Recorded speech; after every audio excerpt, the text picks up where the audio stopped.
Welcome back, and in today's video I'll be guiding you through the process on how to use the built-in surface level on your Samsung Galaxy Z Fold 6. So the first step is to open settings, and in settings you want to scroll and select display. Under display, look for edge panels and tap on it. Then from here you want to make sure that these are enabled. Once your edge panels are turned on, you want to come to the section labeled panels, and then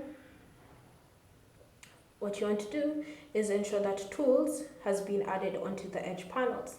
Once tools has been added, you can now exit the settings app.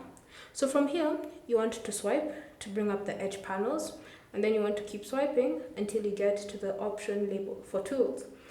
The default option when you've brought up tools should be a compass.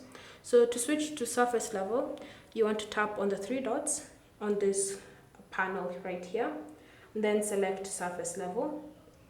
Once you've selected surface level, you should see you now have a surface level on your phone. So from here you can calibrate it. So you can just tap on calibrate and then reset, and now you can start using the surface level. You'll notice as you move your phone around, it's changing to suit the movement you're applying to your phone. Then you should also see the X and Y coordinates that your phone is currently in. Thank you for watching. If you have any questions or comments, leave them down below and we'll get back to you.